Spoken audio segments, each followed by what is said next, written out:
Bismillahirrahmanirrahim. Assalamualaikum warahmatullahi wabarakatuh. Alhamdulillahirrabbilalamin.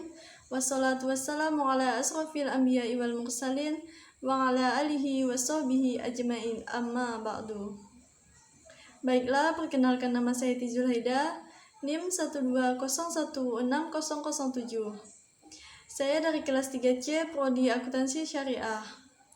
Pada kesempatan kali ini, saya akan menjelaskan kembali semua materi yang telah saya pelajari selama perkuliahan ekonomi mikro syariah ini berlangsung, yaitu guna untuk memenuhi tugas ujian akhir semester yang telah diberikan oleh Bapak Dian Patria, SEMA, dan Bapak Iman Taufik, SEME.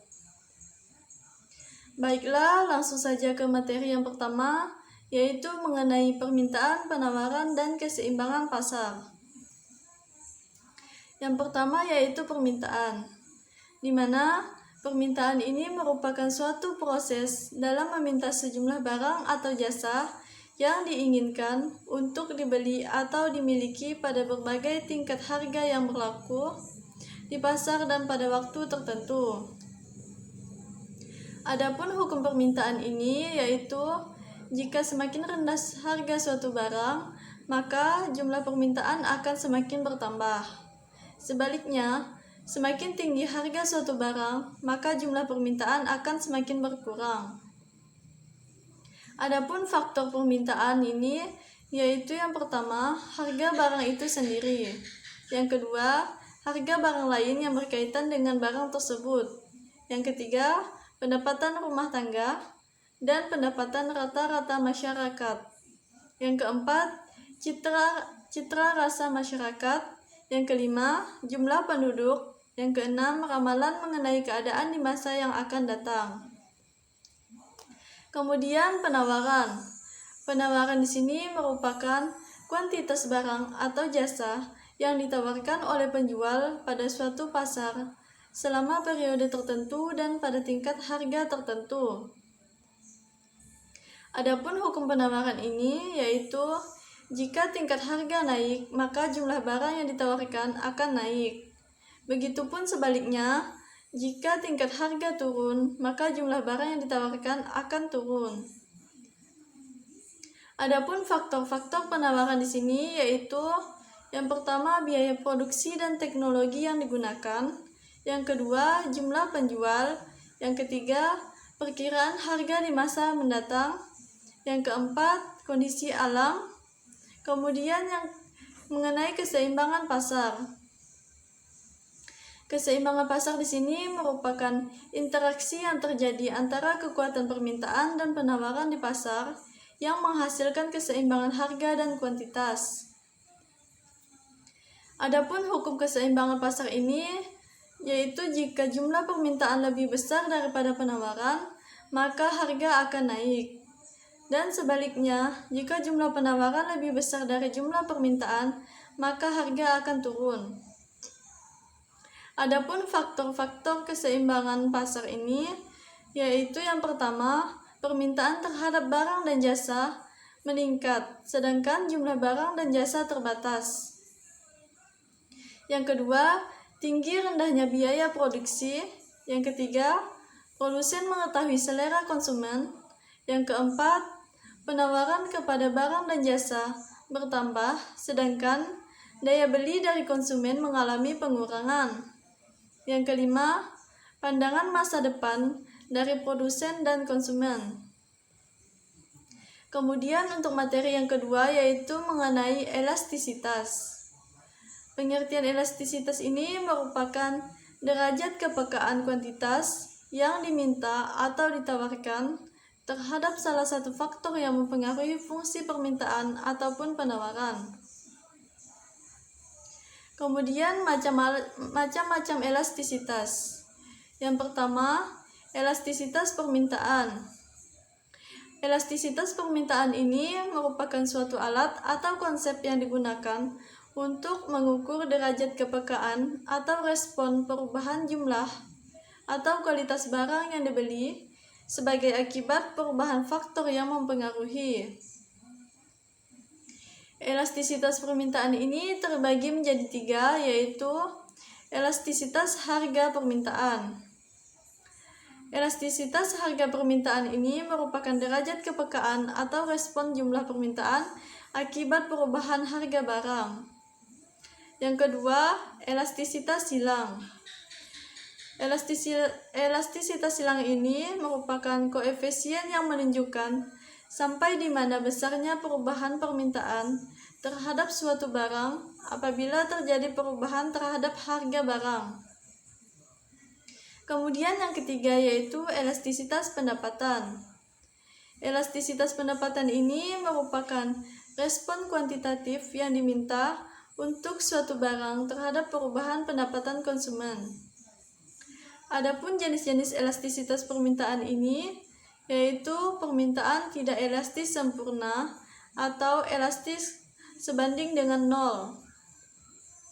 Yang kedua, permintaan tidak elastis atau elastis lebih dari 1. Kemudian permintaan uniter elastis atau elastis sebanding dengan 1.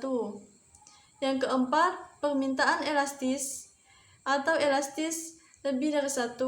Yang kelima, permintaan elastis sempurna atau tak terhingga. Adapun faktor-faktor yang mempengaruhi elastisitas permintaan ini, yaitu yang pertama, tersedia atau tidaknya suatu barang pengganti di pasar. Yang kedua, jumlah pengguna atau tingkat kebutuhan dari barang tersebut. Yang ketiga, jenis barang dan pola preferensi konsumen. Yang keempat, periode waktu yang tersedia untuk menyesuaikan terhadap perubahan harga atau periode waktu penggunaan barang tersebut. Yang kelima, kemampuan relatif anggaran untuk mengimpor barang. Selanjutnya yaitu elastisitas penawaran. Elastisitas penawaran ini merupakan pengaruh terhadap besar atau kecilnya level kepekaan perubahan jumlah barang yang ditawarkan terkait dengan adanya perubahan harga dari barang tersebut. Kemudian, jenis-jenis elastisitas penawaran ini, yang pertama, penawaran tidak elastis sempurna atau elastis sebanding dengan 0. Kemudian yang kedua, penawaran tidak elastis atau elastisitas kurang dari 1. Yang ketiga, penawaran uniter elastis atau elastisitas sebanding dengan 1. Yang keempat, penawaran elastis atau elastis lebih dari 1. Yang kelima, penawaran elastisitas sempurna atau tak terhingga. Adapun beberapa faktor elastisitas penawaran ini yaitu yang pertama, barang hasil pertanian bersifat inelastis karena susah untuk dikurangi ataupun ditambah dengan segera bila terjadi perubahan harga. Sebaliknya, barang hasil industri lebih bersifat elastis. Yang kedua, dalam jangka pendek, jika terjadi perubahan harga, maka produsen sulit untuk mengubah barang yang ditawarkan sehingga penawarannya bersifat inelastis. Sebaliknya, dalam jangka pendek di mana produsen mampu mengubah biaya tetap, maka sifat penawarannya tidak elastis. Kemudian yang ketiga yaitu munculnya atau menghilangnya produk saingan. Yang keempat yaitu adanya terobosan untuk membuat barang baru. Kemudian untuk materi yang ketiga ini yaitu tentang teori perilaku individu. Teori perilaku individu ini merupakan suatu fungsi dan interaksi antara individu dengan lingkungannya. Semua perilaku individu ini pada dasarnya dibentuk oleh kepribadian dan pengalamannya sendiri. Terdapat 4 variabel tingkat individual yaitu yang pertama, karakteristik biologis. Adapun yang termasuk ke dalam karakteristik biologis ini yaitu usia, jenis kelamin, status perkawinan, dan masa kerja. Yang kedua, kemampuan setiap manusia mempunyai kemampuan berpikir masing-masing. Yang ketiga, kepribadian adalah himpunan karakteristik dan kecenderungan yang stabil, serta menentukan sifat umum dan perbedaan dalam perilaku seseorang. Kemudian yang keempat, yaitu pembelajaran, adalah setiap perubahan yang relatif permanen dari perilaku yang terjadi sebagai hasil pengalaman.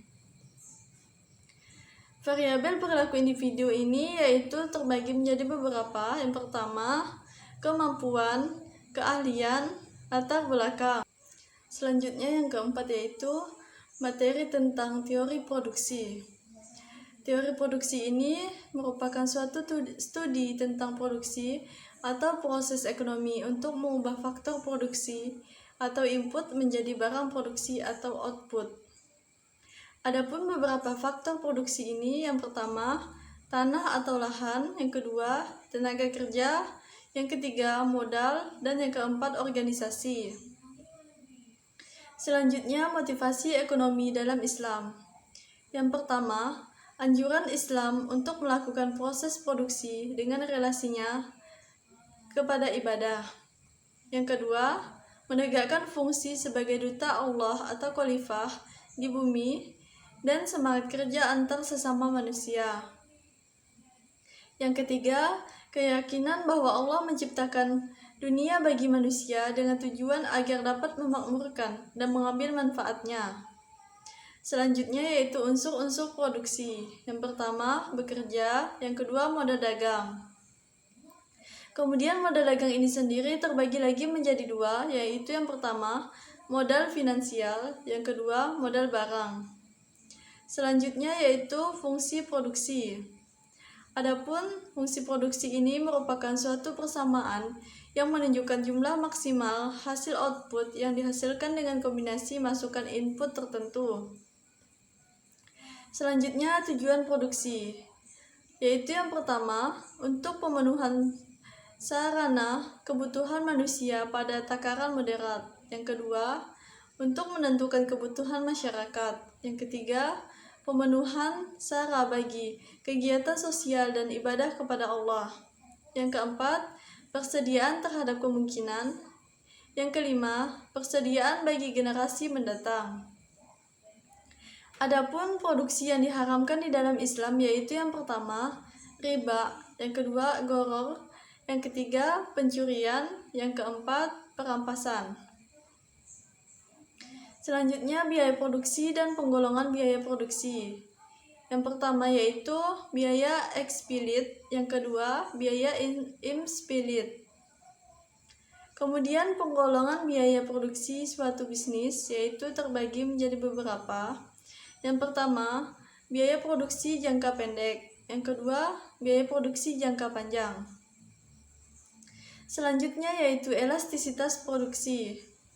Yang pertama, elastisitas harga. Yang kedua, elastisitas silang. Yang ketiga, elastisitas pendapatan atau income. Kemudian yang selanjutnya yaitu materi yang kelima, yaitu mengenai pasar persaingan sempurna.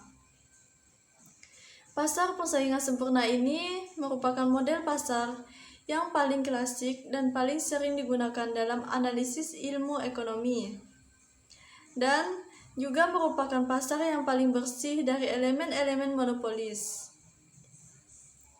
Adapun kelebihan dari pasar persaingan sempurna ini yaitu yang pertama, tidak adanya kekuasaan di pasar.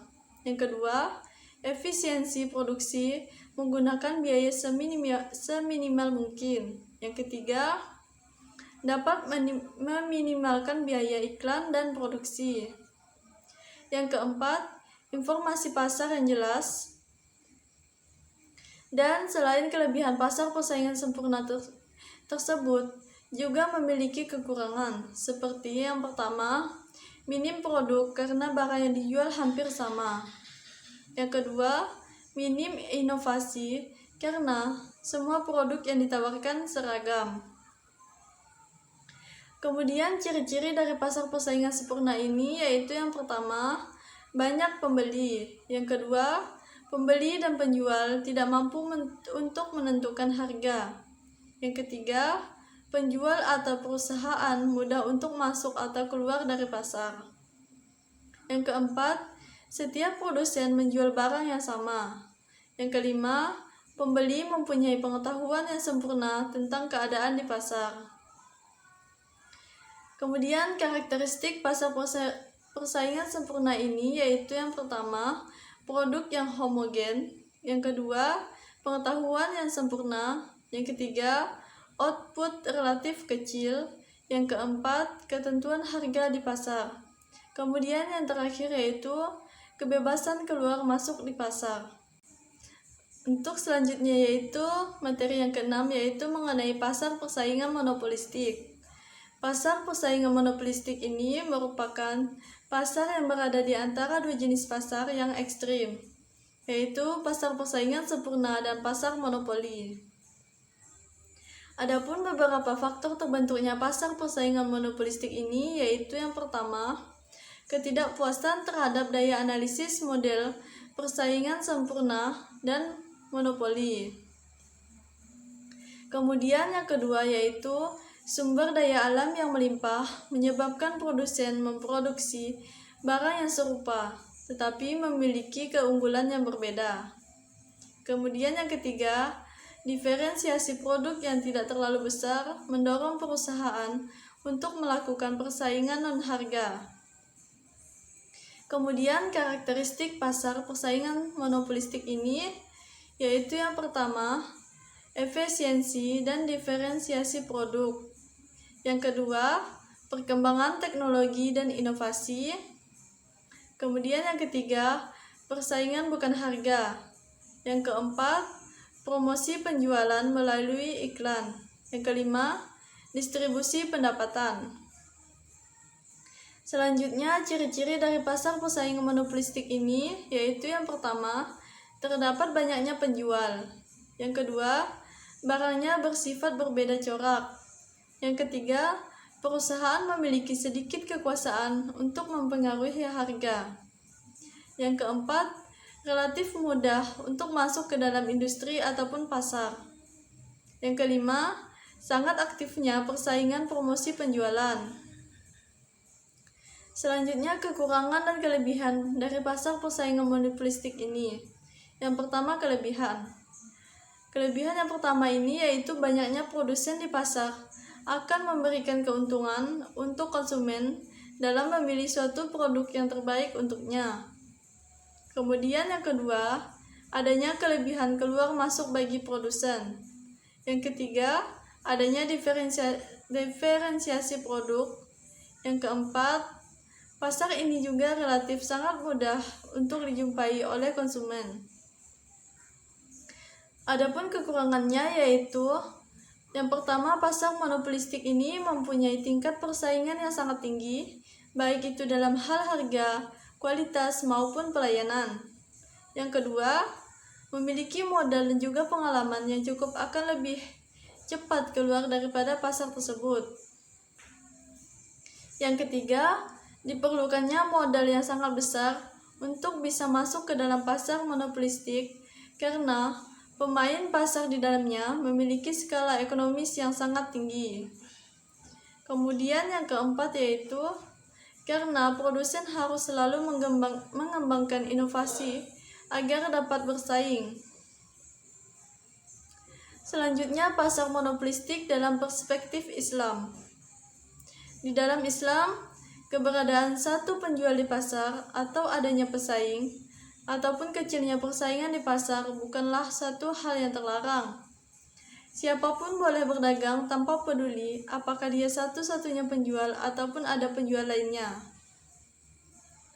Jadi monopoli ini di dalam arti harfiah boleh-boleh saja, akan tetapi siapapun dia tidak boleh untuk melakukan ikhtiar. Kemudian contoh pasar persaingan monopolistik. Contoh dari pasar persaingan monopolistik ini dapat kita jumpai di dalam kehidupan kita sehari-hari, seperti pada deterjen, air mineral, sepatu, pasta gigi, dan lain-lainnya. Kemudian materi yang ketujuh yaitu tentang pasar oligopoli. Pasar oligopoli ini merupakan suatu bentuk pasar yang di dalamnya hanya ada beberapa penjual saja. Masing-masing penjual mempunyai pengaruh atas harga barang yang dijual, tetapi tidak sebesar pengaruh penjual monopolis. Adapun ciri-ciri dari pasar oligopoli ini yaitu yang pertama, terdapat banyak pembeli di pasar dan hanya ada beberapa penjual. Yang kedua, produk yang dijual bersifat homogen, bisa juga berbeda. Yang ketiga, terdapat hambatan untuk memasuki pasar. Yang keempat, harga barang di pasar relatif sama. Yang kelima, membutuhkan strategi pemasaran yang matang. Yang keenam, kebijakan dari produsen utama sebagai acuan. Kemudian bentuk-bentuk dari pasar oligopoli ini yaitu yang pertama, oligopoli ketat, di mana penggabungan 4 perusahaan terkemuka yang memiliki 60% sampai 100% pangsa pasar. Kemudian yang kedua, oligopoli longgar. Terdapat penggabungan 4 perusahaan yang memiliki 40% pangsa di pasar.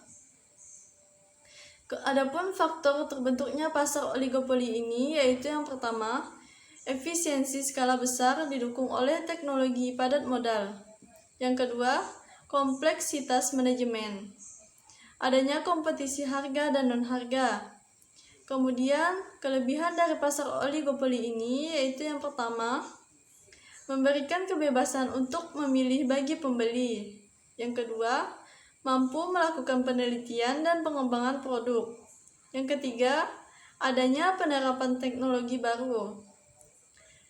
Kemudian, kelemahan dari pasar oligopoli ini yaitu yang pertama, sulit ditembus atau dimasuki perusahaan baru. Yang kedua, bisa timbul eksploitasi terhadap pembeli dan pemilik faktor produksi. Yang ketiga, bisa berkembang ke arah monopoli perusahaan di dalam pasar oligopoli. Baiklah, mungkin sekian penjelasan materi yang saya pahami. Kurang lebihnya saya mohon maaf. Wabillahi taufiq wal hidayah. Wassalamualaikum warahmatullahi wabarakatuh.